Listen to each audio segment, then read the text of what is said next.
Uz Londonu, pretī jaunām uzvarām, kopā ar Latvijas Olimpiskās komitejas ģenerālsponsoru Latvijas mobilais telefons.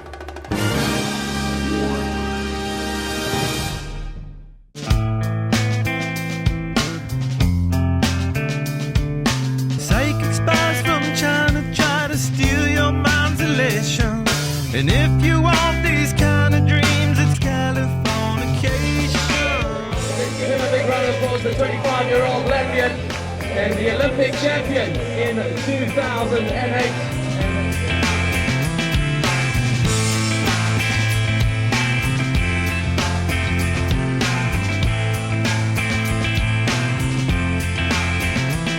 Kā jau no katrai valstī ir tas zin, kā olimpiskais gads finansējums uzreiz ir lielāks un tā. Tā kā, to, protams, nevar nejust.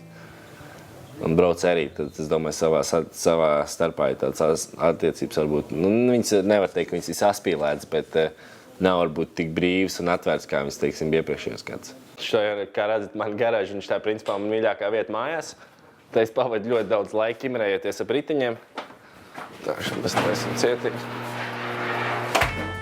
Veļas istaba maziņu un trek sāksim. Te pat neviens tam iekšā. Trejmansēģi palika šo mēnesi, tad dzīvojās paši to istabu. Pie kompiši laik sēžam ar savu iPad. Rev, te arī tukši. Man ir ēkrāms, jāsaka. Te rekvirīns ir Rihards Veina. Viņš paliek un arī mēnesi nodzīvojies. Tumšs un arī, man liekas, dzīvojam istabā. Tā ir mani guļam istaba.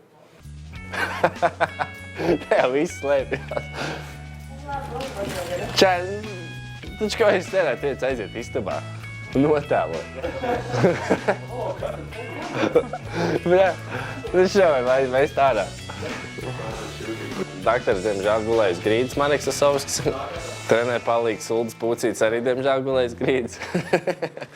Piedod, Uldi. Un te viss notiek. Virtuve un dzīvojamā istaba.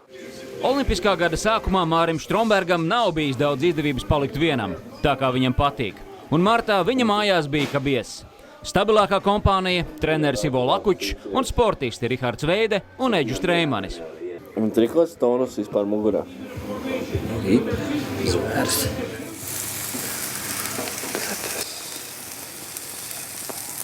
Tā mēs sarunājām, kā kur vakar vai pusdienās vai kā, tad mēs vai lielopu vai vistu vai kaut ko tādu uzcepjam. Tad tīri ērts tas aparāts ir. Tikai piešķil un aiziet. Viss gatavi.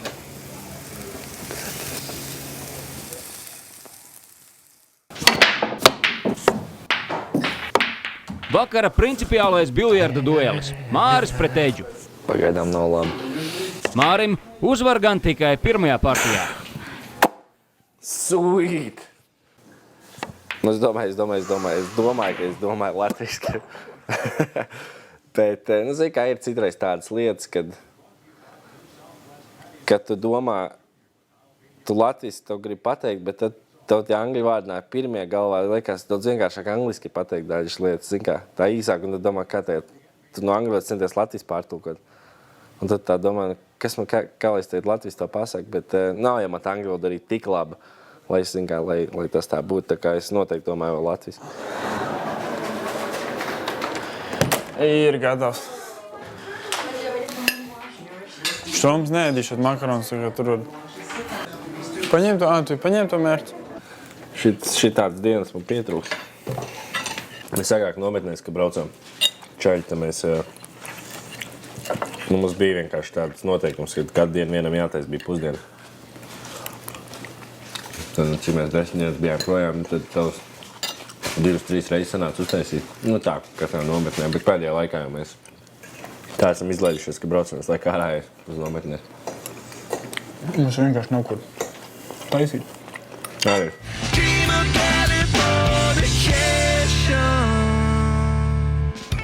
Rēti jau te redz uz ielām cilvēku. Pie mola, tikai pie shopping centrā.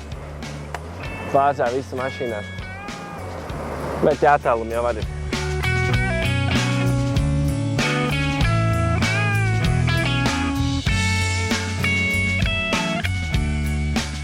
Daudz arī prasa, ko es darīšu pēc tam, ka es beigšu braukt. Es braukšu uz Latviju vai es palikšu Amerikā.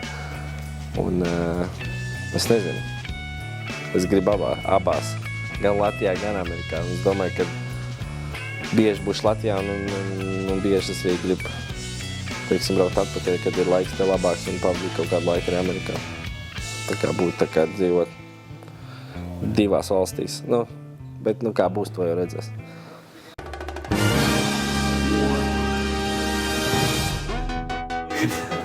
Tev vajadzētu panāsāt. Tev vajadzētu novilkt viņus. Tev vajadzētu rozā brilles novilkt. Ivo Lakučs ir Māra Stromberga treneris jau no puikas gadiem.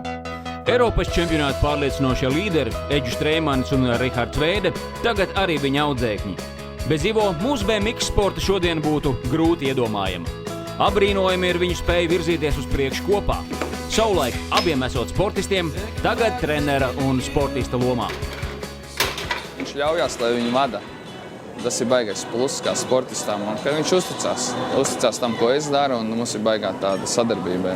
Un tur ir kaut kas ir savādāks bišķiņ. Tā, kad es, piemēram, redzu viņā sevi, un tad es sevi trenēju reāli. Mēs jau esam auguši no mazas bērna kājas. Un saprotamies jau no pusvārda. Viņš uztver man kritiku arī, ka es viņam veltu ļoti daudz kritikas, jo tāda man metodika, kas viņš trenēja. Kritizēja ļoti daudz, vienkārši, lai viņi paškritiski pret sevīm ir un lai neiedomājās par tām rozā brillēm. Tikko svaigi nokrāsots rītēm. Zīmē, paņem to 6 uznāšu.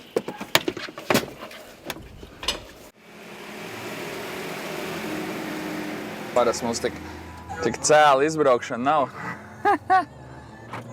Parasti rins tiek notests ritīgi. Egons tiek aprunāts par to, ka viņš kavējās.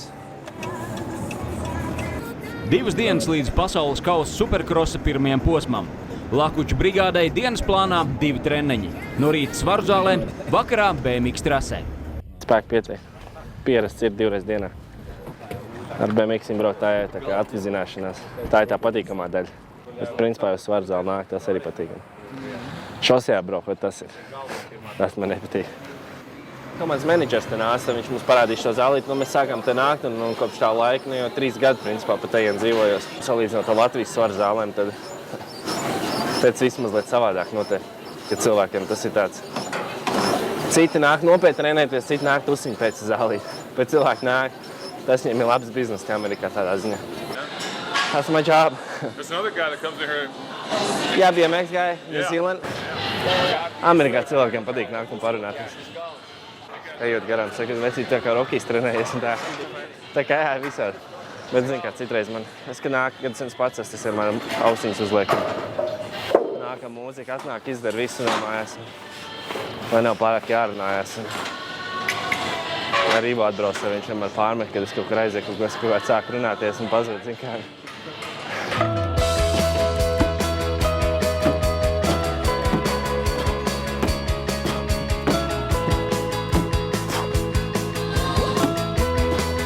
Ir dienas, ka negribās īpaši tā, ka tu esi viens pats. Ka jānāk uz svaru zāli, teiksim, un tu pamosies un nāk miegs, un tiešām negribās. Bet, nosēdās sirdsapziņas faktors ir un tīri, ja tu neaiziet, tad es nevarētu to, teiksim, sev iestāstīt, ka nekas jau nav, nākšais aiziet. Tīri sirdsapziņas faktors, un tāpēc, vienmēr aiziem kaut kā saņemas.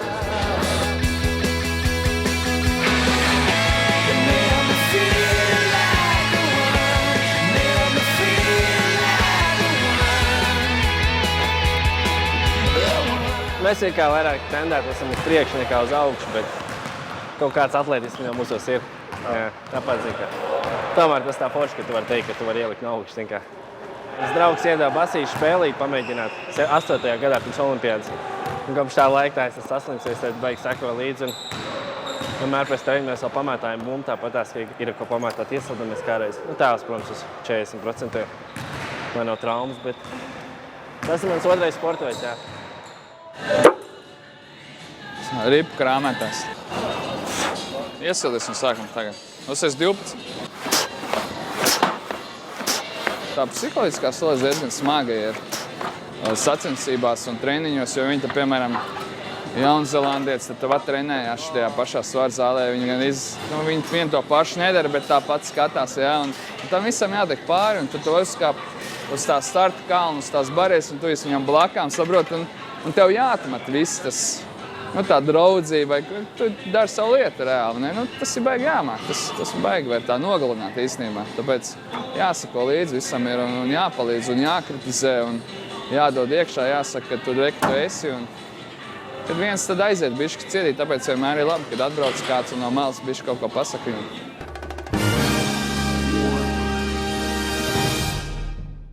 Uz Londonu, pretī jaunām uzvarām, kopā ar Latvijas Olimpiskās komitejas ģenerālsponsoru Latvijas mobilais telefons.